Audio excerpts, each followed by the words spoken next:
dulu 2012 itu trotoar Dago itu sempit, naik turun, dan si paving blocknya tuh nggak rata. Betul. Sehingga opa-oma kita yang pakai kursi roda sulit menikmati indahnya Jalan Dago, merasakan Bandung yang dulu lagi. Apalagi tadi kata Kang Radit, hari ini lagi panas. Dulu mah mana ada ya Bandung sepanas ini gitu ya Kang Arfi ya. Disitulah masyarakat bisa memilih arah pembangunan kita nih mau dibawa kemana. Apakah lebih banyak pembangunan karakter berbasis agamanya kah? Atau pembangunan infrastrukturnya kah, atau pembangunan misalnya untuk masyarakat kecilnya kah gitu. Itu kan pilihan masyarakat. Itu yang kemudian secara akumulatif akan menjadi pergerakan bangsa Indonesia ini ke arah mana begitu. Arah mana? Statistik memang Bandung ini kota terpadat kedua di Indonesia.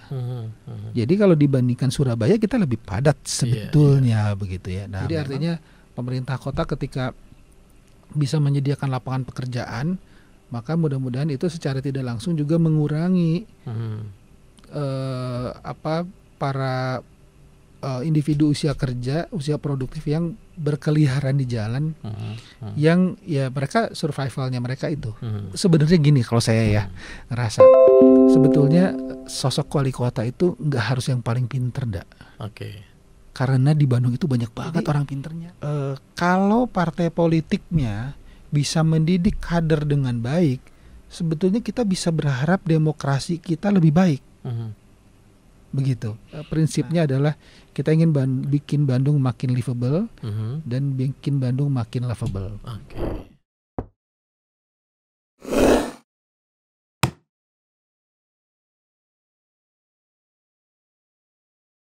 Pendengar PR, kita akan berbincang dalam ruang demokrasi uji gagasan calon kepala daerah. Ya, panggung politik Pilwalkot Bandung semakin dekat nih pendengar PR.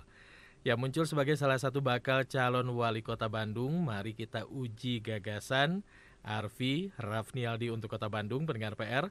Arfi bukan orang baru di Jawa Barat. Beliau selama ini menjadi orang belakang layar dalam pembangunan di Bandung dan juga Jawa Barat.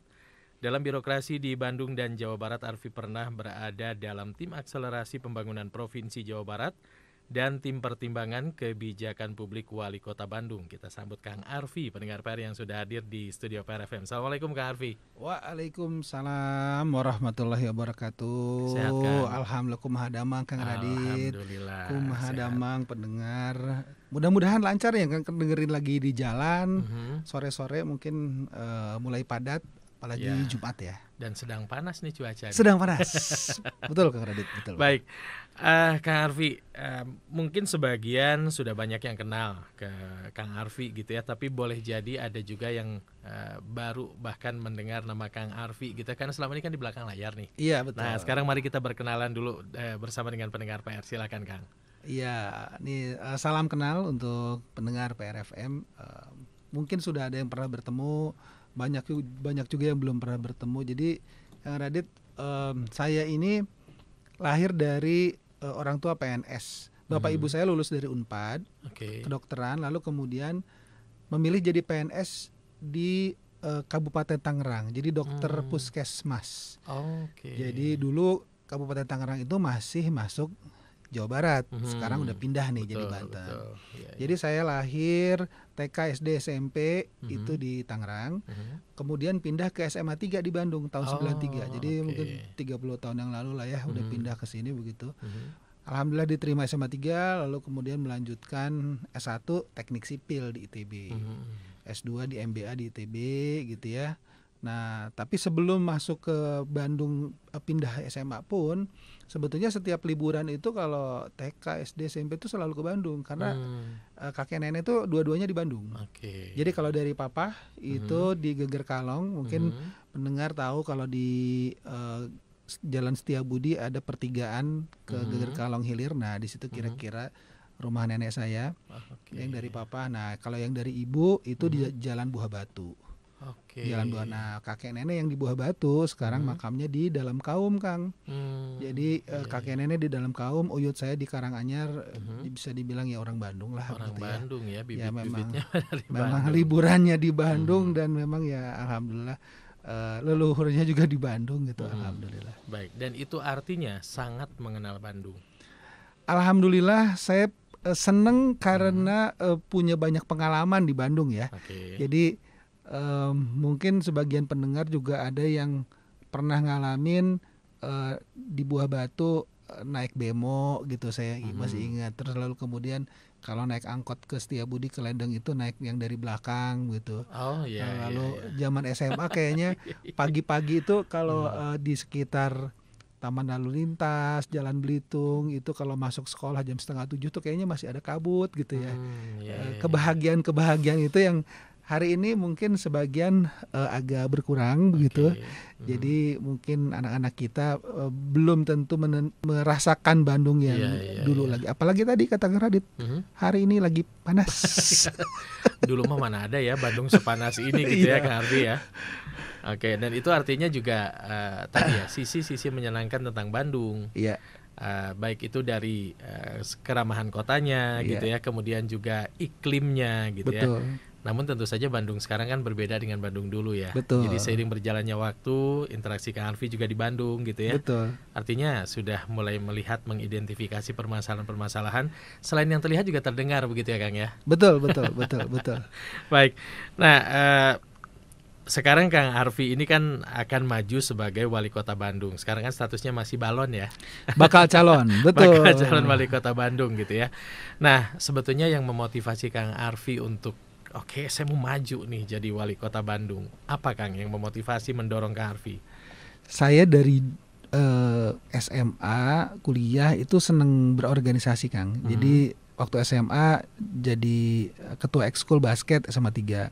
Waktu di kuliah juga jadi ketua himpunan di Teknik Sipil ITB. Dan kemudian ketemu dengan banyak teman yang ngajakin berbagai kegiatan sosial. Ada yang dulu kegiatan ke buruh, kegiatan ke desa, kegiatan macam-macam yang ternyata saya menemukan kebahagiaan kalau kita bermanfaat buat orang tuh kayaknya lebih bermakna hidup. Nah itu yang kemudian saya mempertemukan saya juga dengan Kang Emil tuh urusan itu sebetulnya. Jadi 2010 itu ketika Ikatan Alumni SMA 3 lagi mau cari ketua baru. Nah, saya termasuk yang sering datang gitu. Nah, cari figur siapa ya yang bisa gitu ya. Nah, akhirnya ajak Kang Emilnya berkenan begitu ya dan punya passion yang sama untuk aktivisme sosial. Nah, kemudian akhirnya berjodoh di situ. Beliau jadi ketua, saya jadi sekjen. 2013 ketika beliau jadi wali kota, saya diminta juga jadi tim penasehat wali kota.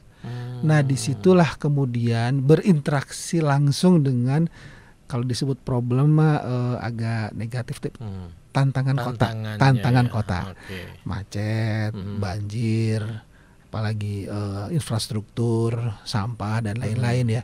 Yang ternyata banyak dari sisi keilmuan saya atau keilmuan rekan-rekan yang saya kenal itu bisa membantu menghadirkan solusi untuk kota Bandung. Jadi saya ingat 2013-2018 itu banyak konsep yang kemudian kita formulasikan dalam bentuk naskah akademik, lalu kemudian diformulasi dalam bentuk regulasi. Tapi ternyata nggak cukup waktunya untuk mengimplementasikan secara utuh. Jadi yang sempat dilakukan di periodenya Kang Emil 2013-2018 itu sebagian kecil.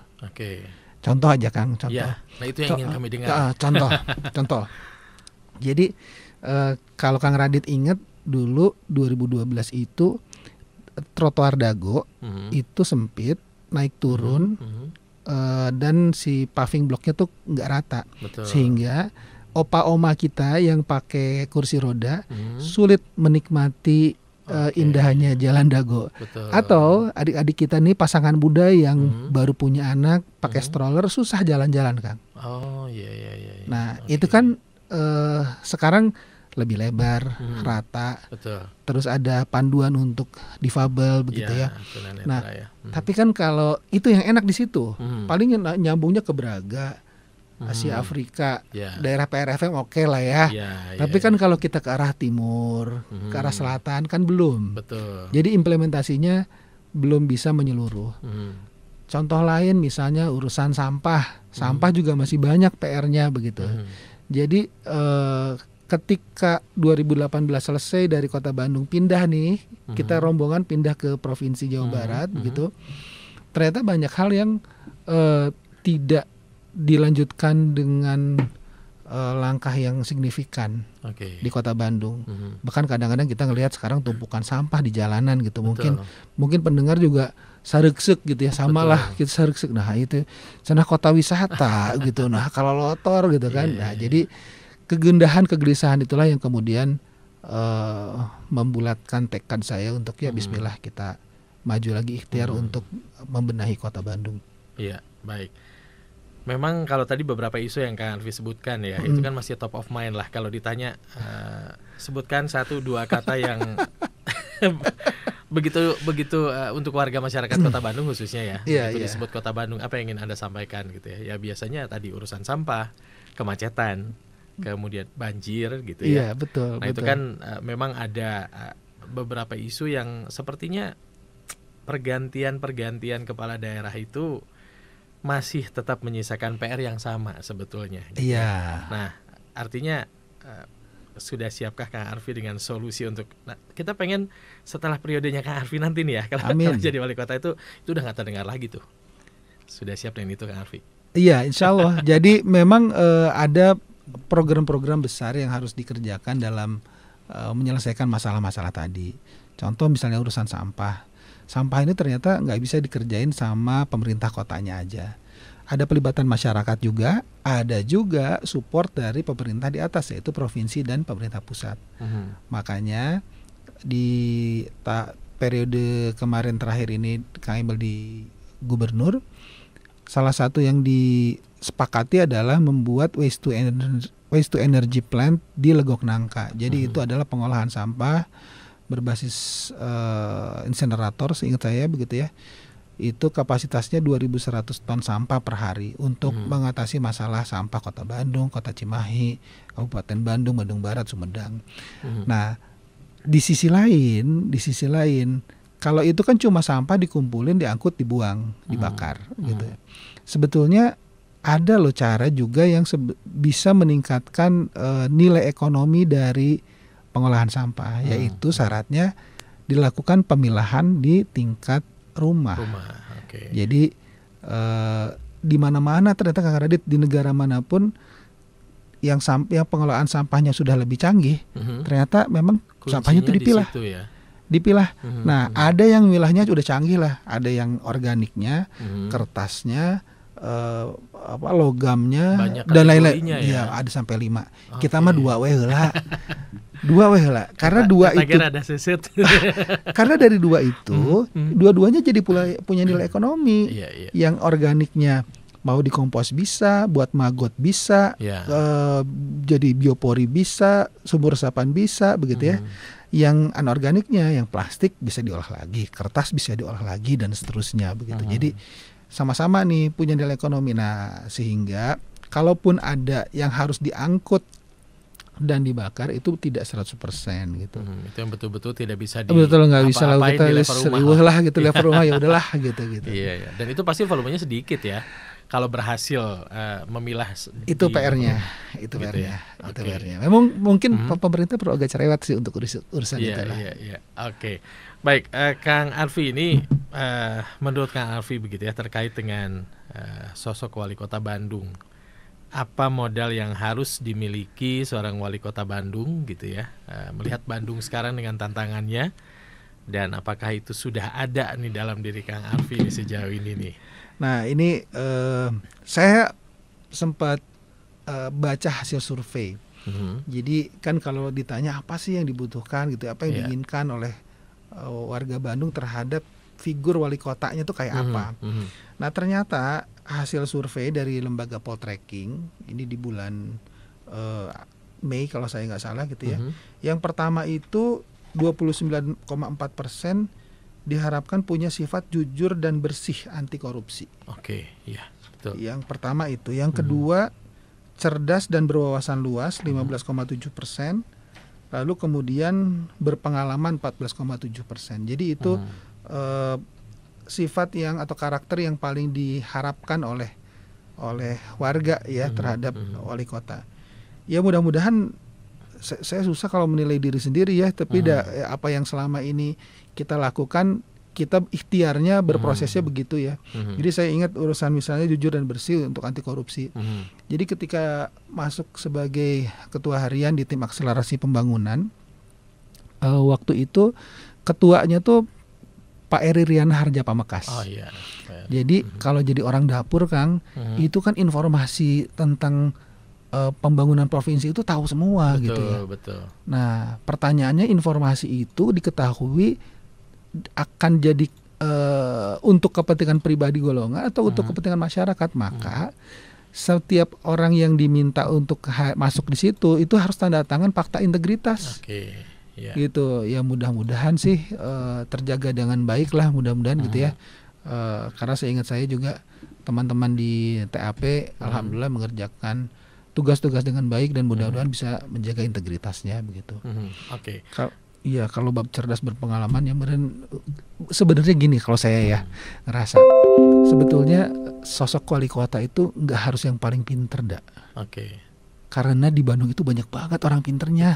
Betul. Jadi asal punya pikiran terbuka, open mind, lalu kemudian mau mendengar, banyak banget ahli pendidikan ada di UPI, ahli sosial ada di Unpad, ahli teknik ada di ITB dan lain-lainnya itu banyak banget. Jadi apa yang nggak ada di Bandung? Iya, jadi asal mau SDM, asal mau berteman dengan sekian banyak ahli itu gitu ya. Maka sebetulnya pemerintahan kota ini punya resources yang sangat cukup, lebih dari cukup. Bahkan itulah sebetulnya yang membuat Bandung disebut sebagai epicenternya kreativitas Indonesia. Kenapa? Karena ternyata apa yang kemudian dikerjakan di Bandung sebetulnya niatnya menyelesaikan tantangan di Bandung, tapi ternyata itu dianggap baik oleh kota-kota lain di Indonesia sehingga di copy paste itu diamati, tiru, modifikasi oleh kota-kota lain. Alhamdulillah kalau ternyata inovasi di sini kemudian bisa kepake untuk kota lain atau kabupaten lain kan bagus begitu. Jadi bab cerdas berwawasan menurut saya sih yang penting wali kota mah mau berteman dengan orang-orang yang cerdas berwawasan luas begitu, insya Allah. Baik. Nah kemudian selalu ya tadi isu yang pertama adalah tentang bersih dari korupsi. Iya. Dan ini juga lagi-lagi ya Kang Arfi masih dan di banyak daerah sebetulnya kan, bukan hanya di Bandung gitu ya. Isu ini masih terus-menerus terjadi tentang korupsi ini. Masih masyarakat mungkin masih belum puas juga tuh tentang upaya-upaya penanganan korupsi ini begitu ya. Kalau Kang Arfi sendiri punya bayangan nggak bagaimana tadi kan memperkecil kesempatan bagi mereka untuk melakukan perilaku korupsi itu bagaimana nih? Adakah sistem, adakah strategi yang sudah Kang Arfi bayangkan tentang itu? Kan itu kan bisa jadi satu hal yang sangat menjanjikan untuk masyarakat seandainya memang wah ini keren nih konsep ini. Iya betul. Jadi memang betul tadi kata Kang Radit. Kan katanya segala sesuatu termasuk kejahatan itu terjadi karena dua hal. Satu niat, kedua kesempatannya. Betul. Ya kan? Bab niat, apakah bisa kita kontrol gitu ya?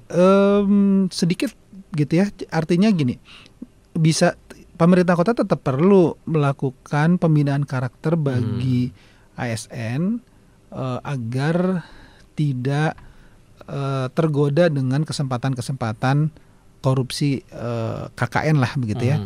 Nah sisi lain yang juga bisa dilakukan adalah menerapkan sistem. Jadi sistem ini banyak hal. Satu, sistem mendigitalisasi berbagai proses dan meminimalisir pertemuan orang dengan orang. Urusan perpajakan, urusan perencanaan keuangan daerah misalnya begitu ya. Lalu kemudian, jadi sekarang ini sebenarnya jauh lebih bagus dalam misalnya gini, untuk mengusulkan program dari konstituen politik misalnya begitu ya. boleh kok warga itu mengusulkan lewat anggota dewan, dan kemudian anggota dewan itu bisa mensubmit dalam sistem perencanaan keuangan daerahnya melalui dinas-dinas gitu. Jadi semuanya bisa transparan, bisa terlihat. Jadi transparansi ini juga jadi penting gitu ya. Nah, lalu kemudian si sistem penilaian kinerja itu bukan hanya melihat apakah seseorang itu kerjanya bagus atau enggak, tapi apakah memang seseorang itu terjaga integritasnya atau tidak. Dan karena sistem penilaian kinerja ini kita bisa lakukan dalam 360. Jadi 360 itu kalau seorang kepala bidang misalnya gitu ya, secara periodik per tiap bulan dia akan dinilai kinerjanya oleh atasannya, berarti kepala dinasnya. Itu lalu dari atas, lalu dari samping sesama kepala bidangnya, koleganya, dan juga dari bawahannya. Jadi apakah seseorang itu kinerjanya baik dan integritasnya terjaga atau tidak? Menurut saya kalau pakai 360 begitu harusnya bisa akurat begitu. Dan komprehensif sehingga seseorang itu lebih takut untuk bermain-main begitu. Nah, yang kedua menurut saya juga pemimpin juga perlu punya daya kritis terhadap input laporan yang disampaikan oleh timnya. Karena bagaimanapun seorang pemimpin misalnya kepala dinas itu kan dalam formalisasi dokumen-dokumen di dinas itu dia yang akan tanda tangan, dia yang akan bertanggung jawab. Jadi kalau ada kekeliruan yang dilakukan yang bisa jadi sengaja atau tidak sengaja oleh anak buahnya, itu dia tetap harus tanggung jawab kan begitu. Jadi artinya seorang pemimpin juga tetap perlu punya daya kritis terhadap input masukan yang disampaikan oleh timnya. Karena itu yang akan bisa saling menjaga. Kan kita ini sebetulnya ingin selamat dunia akhirat sebetulnya mah. Jadi enggak juga mau menjerumuskan orang gitu, enggak juga kita ingin terjerumus begitu. Jadi menurut saya dua-duanya, satu sisi pembinaan karakter perlu dilakukan, dan di sisi lain yang bisa lebih komprehensif menurut saya adalah sistemnya ya. Iya. Oke, jadi perpaduan itu yang memang kita harus upayakan secara optimal. Betul. Kan, ya. Baik, Kang Arfi, kita akan jeda dulu ya sebelum kita lanjutkan perbincangan kita di kesempatan kali ini. Dan pendengar PR, bagi Anda yang akan menyampaikan pertanyaan, Anda mungkin ingin menggali juga nih dari Kang Arfi sebagai bakal calon wali kota Bandung begitu ya, atau mungkin juga punya masukan-masukan yang nanti Anda ingin mendengarkan tanggapan dari Kang Arfi tentang masukan Anda, silakan sampaikan melalui WhatsApp di 081 881 1075, dan untuk kabar-kabar lainnya juga bisa Anda terus sampaikan melalui telepon di 022 422 1075, dan juga Anda yang aktif menggunakan Twitter atau X, silakan mention X-nya PRFM @PRFM News. Kita jeda dulu pendengar, tetap bersama kami di PRFM. Ya pendengar 107,5 PRFM News Channel, kita lanjutkan perbincangan kita dalam ruang demokrasi uji gagasan calon kepala daerah bersama dengan bakal calon wali kota Bandung Kang Arfi Rafnialdi yang saat ini hadir langsung di studio PRFM.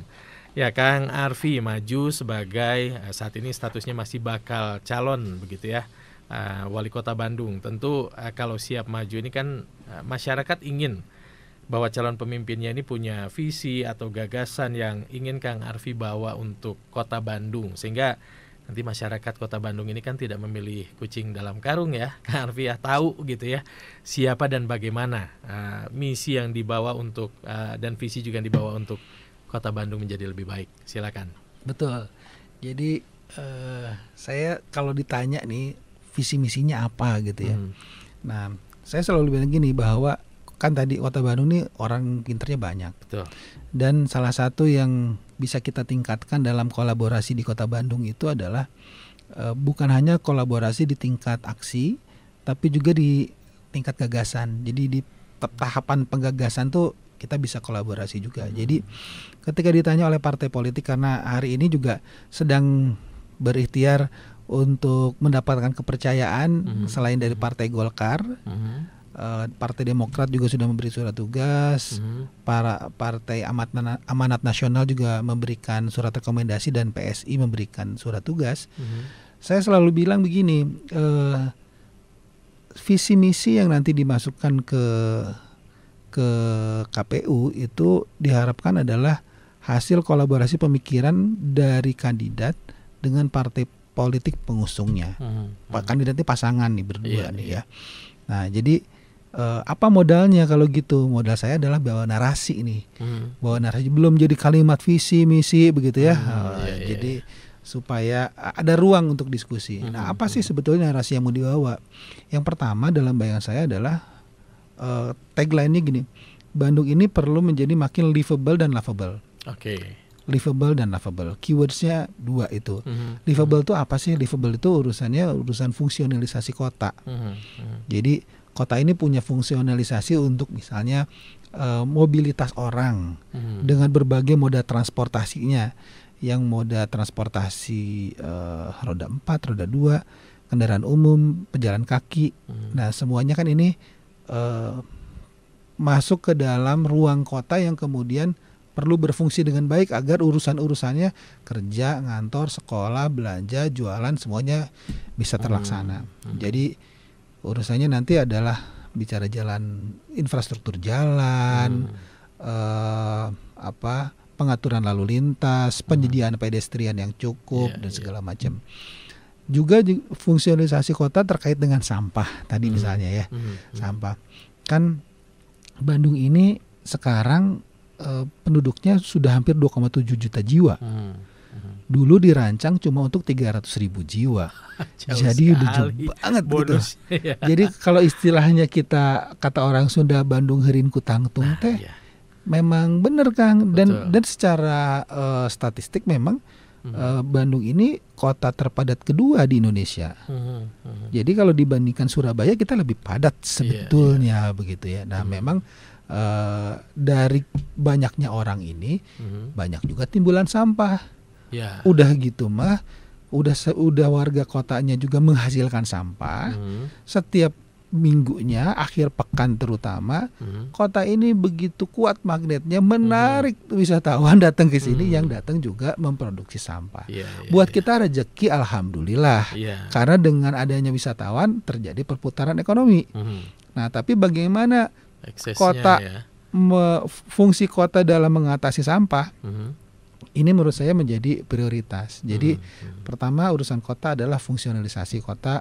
Kota ini harus makin livable.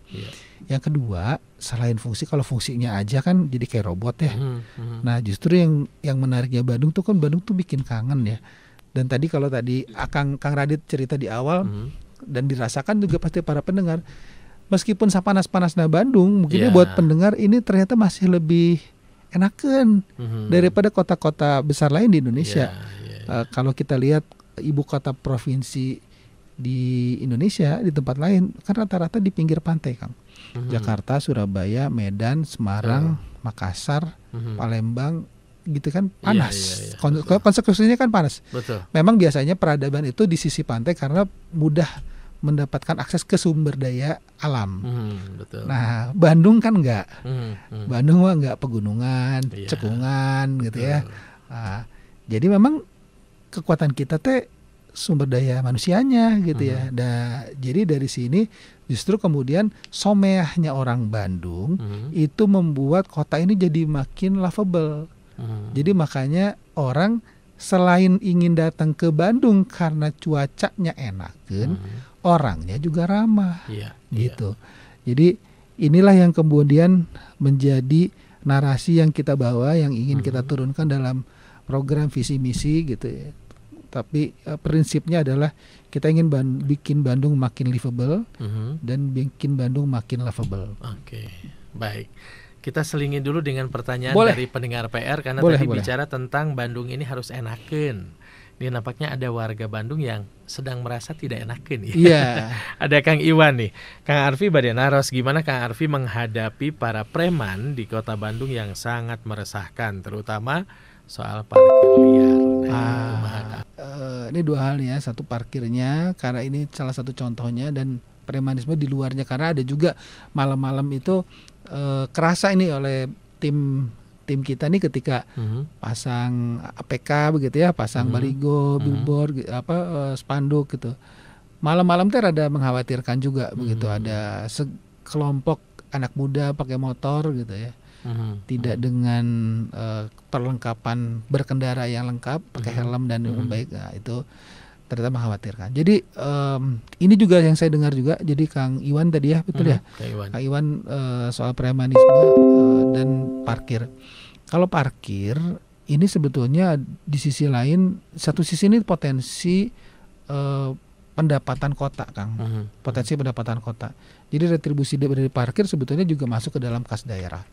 Nah, jadi penertiban parkir menurut saya perlu menjadi salah satu yang dilakukan oleh pemerintah kota, karena ini juga yang berpengaruh pada fungsi kota.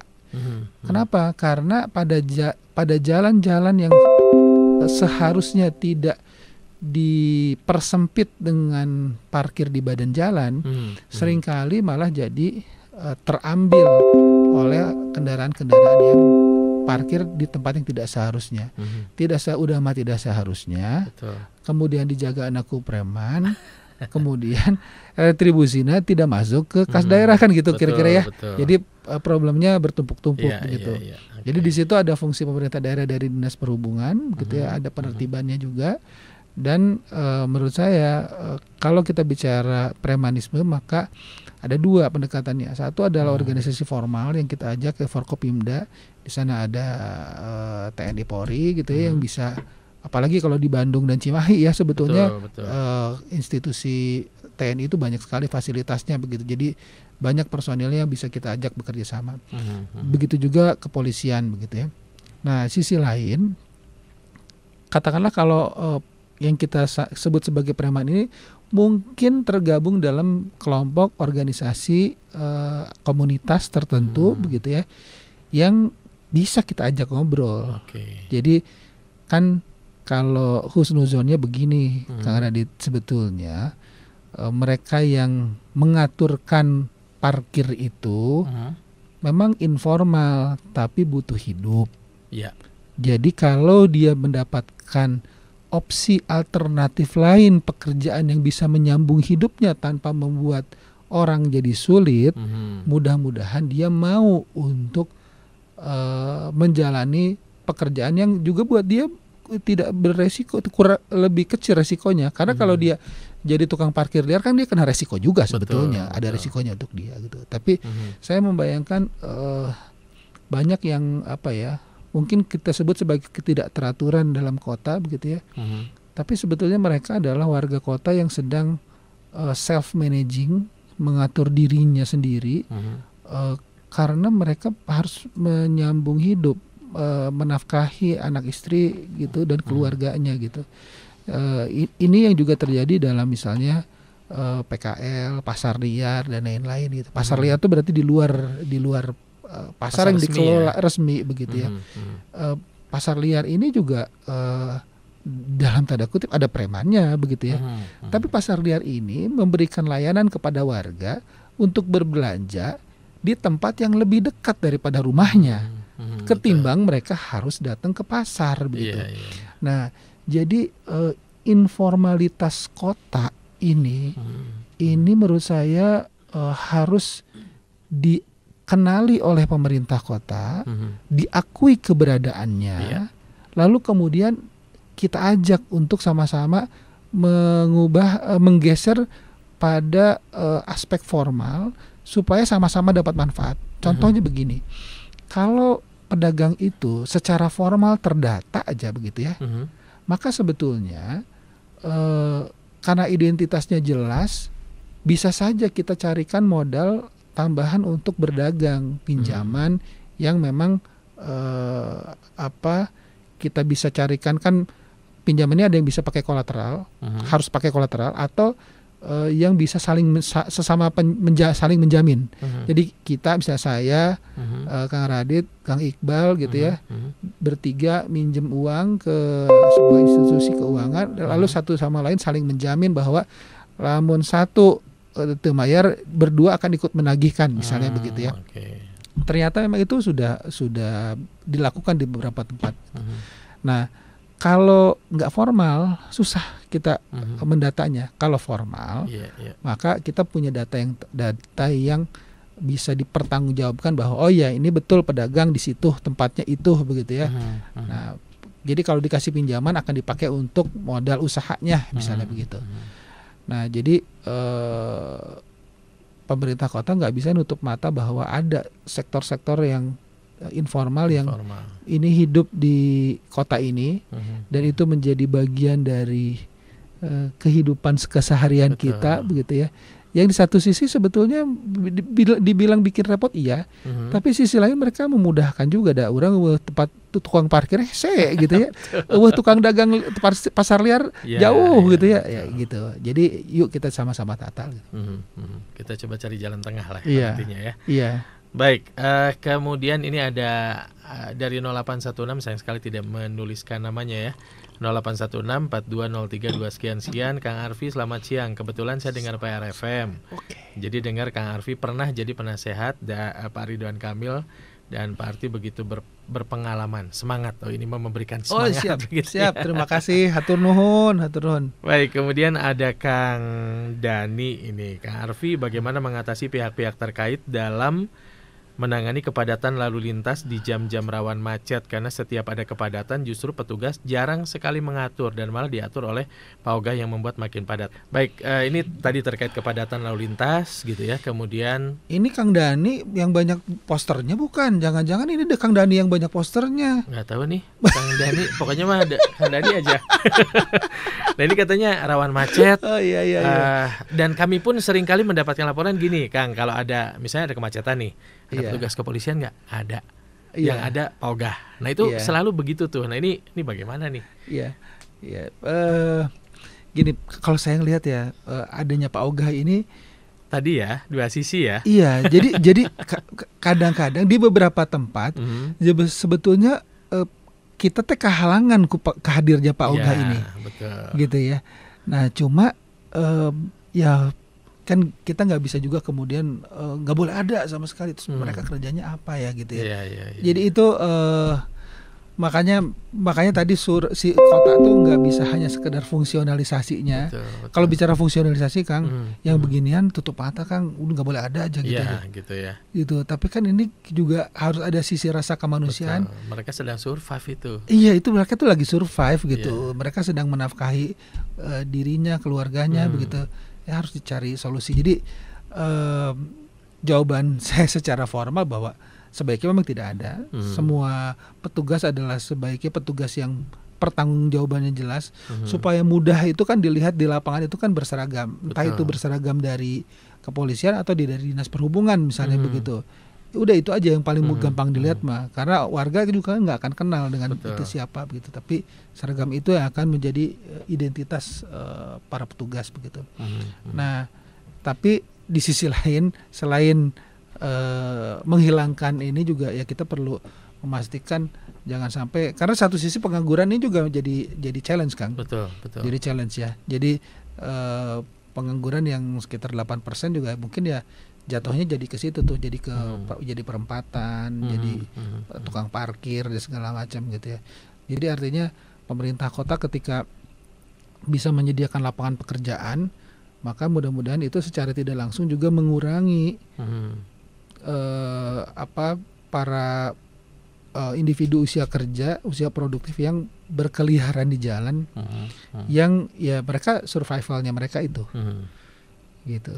Jadi urusan tenaga kerja ini challenge juga di Kota Bandung.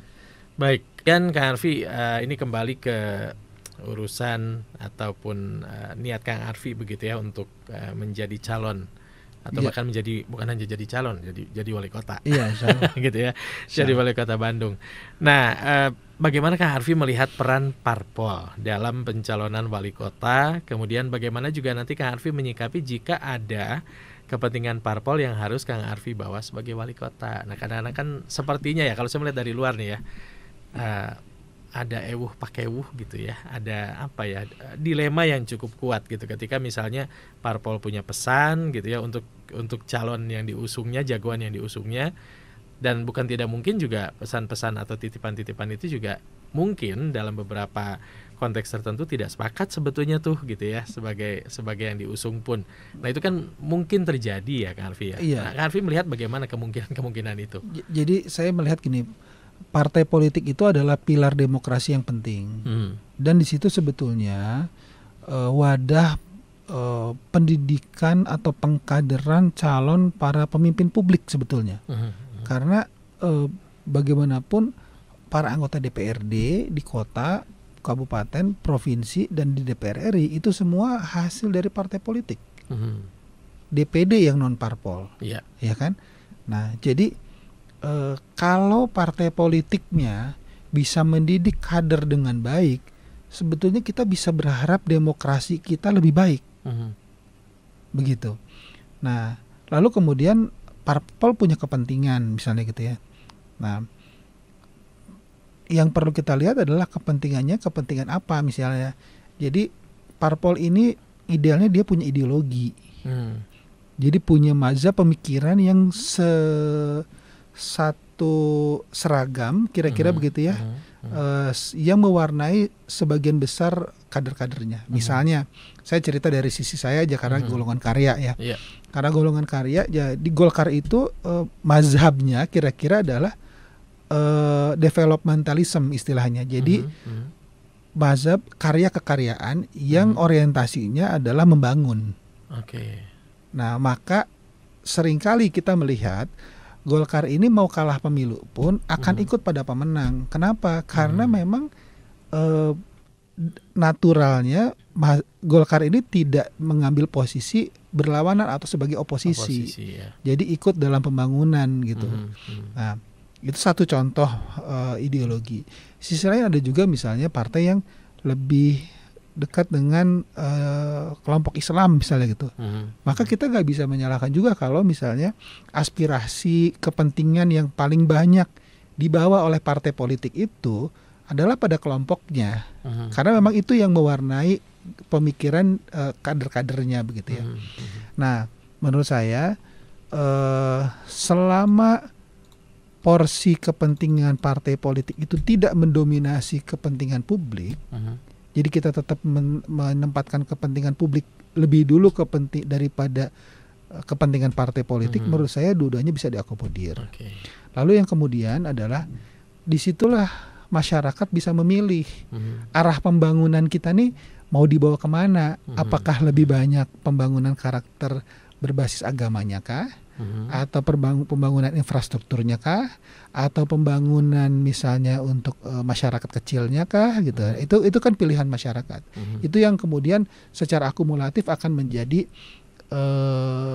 pergerakan bangsa Indonesia ini ke arah mana begitu. Arah mana? Kalau misalnya dari pemilu ke pemilu lagi, misalnya ya, ternyata pemimpin dan partai politik yang dipilih adalah lebih yang orientasinya rakyat kecil segala macam. Oh, mungkin itu akan menjaga gitu ya. Tapi kalau misalnya lebih kapitalis gitu, mungkin lama-lama Indonesia juga bergerak ke arah kapitalisme itu begitu. Nah, jadi menurut saya kepentingan partai politik oke gitu ya, selama tidak mengalahkan kepentingan publik. Dan justru sebetulnya pemerintah juga perlu bekerja sama dengan partai politik supaya parpol serius melakukan kaderisasi ke dalamnya, sehingga para pemimpin publik yang dilahirkan itu juga kualitasnya baik. Karena sebagai wali kota pasti nanti mitra kerjanya adalah DPRD. Yang ada 50 orang di sana adalah kader-kader terbaik dari partai politik yang sudah dipilih oleh kita nih, mewakili kita nih masing-masing dapil begitu ya. Nah, jadi ya kalau partai politiknya baik, kader-kadernya baik. Kalau kader-kader politiknya baik, insya Allah DPRD-nya baik. Kalau DPRD-nya baik, ini akan mengawasi wali kota supaya bekerja baik melayani masyarakat juga. Jadi ini sebuah lingkaran yang pilihan kita berdemokrasi begitu ya. Nggak perlu anti dengan partai politik. Yuk kita awasi juga supaya mereka memperbaiki kinerja internalnya agar kehidupan kita memang secara umum jadi lebih baik gitu. Baik. Kak Arfi ini sebagai bakal calon wali kota Bandung ya, sudah punya inceran sebagai pasangan sejauh ini? Oh, sebagai pasangan. Kalau saya amati ya, saya karena mengikuti bagaimana dulu Kang Emil Mhm. 2013 berpasangan dengan Mang Oded begitu Iya. ya, almarhum yang kemudian jadi wali kota begitu. Mhm. Lalu kemudian di 2018 berpasangan dengan Kang Uu gitu ya. Iya. Saya belajar begini Kang. Jadi ternyata kita perlu punya kesiapan untuk berpasangan dengan siapapun. Oke. Baik yang kita merasa cocok Mhm. maupun kita membangun kecocokan setelah berjodoh. Oke. Iya. Jadi cocoknya harus, Mhm. cocoknya harus karena apa? Karena pada akhirnya nanti harus bekerja sama dengan Mhm. wakil Mhm. supaya peran kepemimpinannya bisa dilaksanakan dengan baik, Mhm. bisa melindungi rakyat, melayani masyarakat, harus cocok, harus kompak. Mhm. Nah, tapi kompaknya itu apakah sebelum kontestasi gitu ya. atau ketika kontestasi membangun kekompakan, yaitu dua hal yang beda. Tapi menurut saya kedewasaan kita berpolitik adalah komitmen kita membangun kekompakan dengan siapapun demi kebaikan masyarakat. Nah, kalau di antara para kontestan kandidat, alhamdulillah ngobrol banyak sama Kang Farhan, ngobrol sama Kang Dani juga, Kang Dandan juga, Teh Yena juga, Bro Marsal juga, Kang Ajun udah kerja bareng dari lama banget Satu gitu tim ya, ya. iya satu tim gitu ya. Siapa lagi? Kang Asmul saya kenal, Mbak Siti juga kenal gitu ya, dan seterusnya. Jadi saya meyakini beliau-beliau adalah para kader terbaik di partai dan dari masyarakat Kota Bandung gitu. Niatnya sama-sama baik, masing-masing punya warna, punya kelebihan kekurangan sendiri.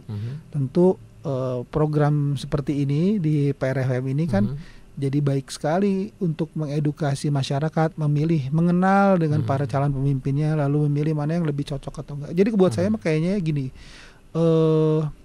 masyarakat tuh akan menilai mana yang menurut masyarakat tuh paling cocok, itu aja kayaknya. Okay. Karena bukan paling pintar, bukan pang begerna, bukan pang benghara, pang sigana iya cocok gitu. Oke. Nah, bicara tentang pasangan, sekarang kan lagi rame pasangan di pilkada ini menggait artis karena memang populer, kan gitu Kang ya. Ya memang mungkin di satu sisi ya harus kita akui bahwa popularitas itu juga memudahkan. Ya kita lihat yang sama ya di edisi PR yang baru-baru ini ya, hari ini atau kapan yang di halaman depannya koran PR juga soal artis jadi masuk ke pilkada ya. Betul, karena memang ya mudah sekali kan untuk menarik massa karena ini udah dikenal. Ya kalau kita lihat fenomena di pemilihan DPD aja ya. Komeng itu kan luar biasa dipilih ya. Karena memang ya mungkin sangat dikenal, sangat familiar, selain memang posenya yang unik juga gitu ya. Kalau Kak Arfi sendiri tertarik nggak tuh mengajak artis untuk jadi pasangan gitu kan? Prinsipnya hak politik semua orang tuh sama. Okay. Mau profesinya politisi, profesional atau artis sama, punya hak untuk memilih dan juga dipilih. Nah, memang dalam sistem demokrasi kita one man one vote itu popularitas sangat memberikan keuntungan bagi seorang kandidat. Selain juga ada satu popularitas, kedua kapasitasnya. Jadi memang idealnya bahwa popularitas ini diimbangi dengan kapasitas yang baik, sehingga orang-orang yang berangkat dari misalnya dia akademisi atau birokrat berpengalaman, teknokrat dan lain-lain yang porsi kapasitasnya sudah lebih mumpuni, maka PR-nya adalah membangun popularitas. Kalau teman-teman yang selama ini aktif di dunia hiburan ternyata punya kelebihan popularitas, maka sekarang kesempatannya untuk mengembangkan kapasitas, mengejar supaya cocok. Nah, menurut saya dua-duanya bisa dilakukan, berangkat dari mana dulu juga boleh gitu ya. Tentu yang penting adalah masyarakat bisa menilai apakah seseorang kawan kita, saudara kita yang profesinya artis yang maju ini apakah memang punya kapasitas atau enggak. Saya kasih contoh aja ya. Dalam salah satu diskusi kan ini kan silaturahmi jadi kemana-mana nih Kang, termasuk dengan Kang Ronald misalnya, Ya, Ronald ya, Surapraja. ya. Kang Ronald jadi kan kita juga mungkin kenal beliau dari acara-acaranya dan segala macam. Betul. Tapi dari pertemuan saya memahami bahwa beliau juga memang punya idealisme dan punya gagasan untuk Kota Bandung begitu. Jadi banyak nyambungnya ternyata gitu. Oke. Nah, sisinya agak beda nih misalnya dengan Kang Dandan misalnya, memang birokrat berpengalaman begitu. Nah, idenya banyak gitu ya. Mungkin sekarang PR-nya adalah gimana ningkatin popularitasnya kan gitu. Betul. Gitu. Oke, baik. Kang Arfi, ini kita sudah sampai di bagian terakhir kebersamaan kita untuk sore hari ini. Mungkin ada di antara pendengar PR yang baru saja bergabung begitu ya. Dan salah satu isu lagi-lagi ya. Tadi sebetulnya sempat disampaikan tapi karena di awal kan ya, mungkin ada pendengar PR yang baru saja bergabung ingin mendengar bagaimana strategi gagasan Kang Arfi untuk mengatasi masalah korupsi. Nah, ini yang ingin kami dengar kembali begitu. Iya. Tadi sempat dibahas buat para pendengar PRFM yang mungkin baru bergabung, terutama yang lagi di jalan, mudah-mudahan lancar dan hati-hati di jalan berkendara. Makin sore makin padat hari ini. Ya, jadi kalau soal korupsi ini memang di satu sisi ini menjadi musibah di kota, tapi di sisi lain juga ya ini memang jadi harapan warga. Jadi warga punya harapan pemimpin baru itu ke depan jujur dan bersih utamanya begitu. Nah, tadi kita bahas ada aspek karakter yang perlu dibina. Aspek karakter ini bahkan sebetulnya Kang Radit bukan hanya untuk para ASN ya, tapi juga untuk mulai dari anak-anak sekolah tuh juga penting. Jadi kalau sekolah punya kebiasaan kecil titip absen, nyontek gitu ya, sebetulnya hal-hal manipulatif iya itu sebetulnya godaan bagi kita untuk melanggar nilai-nilai integritas sebetulnya gitu ya. Padahal kan sebetulnya ya absen itu ya untuk mengecek kehadiran kita, ujian itu untuk mengukur kemampuan kita begitu ya. Jadi kita perlu bercermin pada diri kita sendiri juga untuk urusan karakter itu. Jadi jangan sampai kita teriak-teriak neriakin orang, padahal belum tentu kita juga bisa ketika dalam situasi itu untuk menjaga integritas. Jadi satu sisi karakter, pembangunan karakter. Yang kedua penguatan e-government memang. Tadi disampaikan penguatan e-government ini baik dalam penerapan reformasi birokrasi, digitalisasi pemerintahan, gitu, meminimalisir pertemuan antar orang dengan orang, dan sistem pengawasan internal melalui pengawasan kinerja 360 begitu. Jadi ini yang akan bisa membantu pemerintahan kota lebih bersih ke depan. Nah, tentu sebagai penguat hal-hal itu tentu perlu ada komitmen dari pimpinan, karena saya meyakini gini Kang, tim itu, anak buah itu ya akan ngikutin gimana pimpinannya. Kalau misalnya pimpinannya nggak pernah minta setoran gitu ya, nggak pernah target, ya udah mereka juga nggak akan setor dan nggak akan juga minta setoran juga gitu. Dan mereka akan takut juga kalau misalnya meminta kalau wali kota nggak pernah minta setoran, kepala dinas kan nggak perlu nyetor. Dan kepala dinas harusnya malu untuk minta setoran dari anak buahnya begitu ya. Dan mereka lebih takut kalau ternyata mereka melakukan itu dan ketahuan gitu. Nah, jadi komitmen dan keteladanan dari pimpinan menurut saya juga satu hal yang penting gitu. Nah, mudah-mudahan kita di Kota Bandung ya bisa menjadi contoh baik, karena di Jawa Barat cukup banyak kepala daerah yang tersandung kasus korupsi. Perlu kita putus rantainya, gitu supaya kita bisa membangun kontinuitas kepemimpinan yang bersih di pemerintahan kota. Jadi tadi saya cerita ke Kang Radit, kita ini pendengar sebetulnya inginnya selamat dunia akhirat. Para eksekutifnya selamat, kepala dinasnya selamat, anggota dewannya juga selamat, gak kena masalah begitu ya.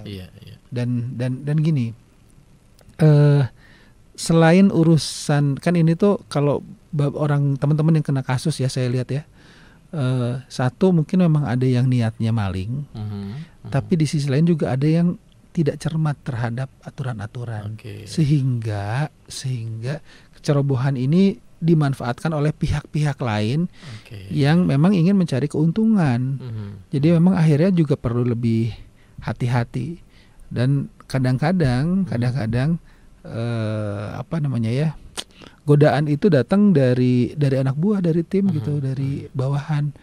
Sehingga seorang pemimpin juga tetap perlu punya daya kritis terhadap input yang diberikan oleh timnya begitu.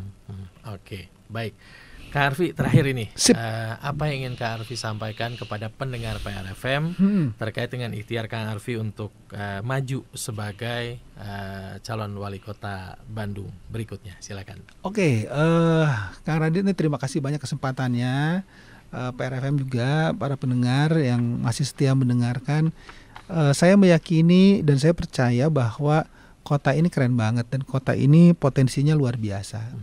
Jadi kota ini akan maju dan berkembang karena kekuatan kota ini ada di warganya. Nah, kita sekarang akan berkesempatan untuk memilih 2 orang jadi wali kota dan wakil wali kota untuk memimpin kota ini 5 tahun ke depan. Maka manfaatkan kesempatan ini untuk mengenal. Ada beberapa bulan, 4 bulan kalau saya tidak salah, sampai 27 November 2024 untuk mengenali para calon pemimpin kita yang menurut kita layak kita berikan kepercayaan. Jadi kalau berikan kepercayaan itu kan ada dari pilihan rasional kita dan juga ada dari rasa kita, kira-kira oh ya ini rasanya cocok begitu ya. Nah, jadi saran saya pelajari, kenali, dan mudah-mudahan kita sama-sama membangun kepercayaan diri kolektif kita sebagai warga bahwa tantangan kota ini kita bisa atasi bersama gitu. Jadi saya kurang setuju kalau kita lebih banyak cerita sisi negatif, ulah dipoyok dilebok lah gitu kota ini gitu ya. Dan kota ini kota ini nggak butuh yang dibutuhkan kota ini bukan superhero yang bisa mengerjakan segala hal. Kota ini butuh kompak untuk bisa sama-sama saling menjaga, saling bahu-membahu untuk membuat kota ini lebih keren dan lebih enak lagi gitu. Insyaallah. Oke. Baik, Kang Arfi Rafni Aldi, bakal calon wali kota Bandung periode berikutnya, pendengar PR. Terima kasih banyak sudah hadir di studio PRFM. Mudah-mudahan di lain kesempatan kita bisa ngobrol lagi ya. Hatur nuhun pisan Kang Radit, hatur nuhun pisan untuk pendengar PR. Dan baik, kita doakan mudah-mudahan saudara-saudara kita di Simpang Dago juga selamat. Amin, amin ya rabbal alamin. Nanti kita update lagi informasi lengkapnya. Siap. Hatur nuhun Kang Arfi. Sawang Sulna.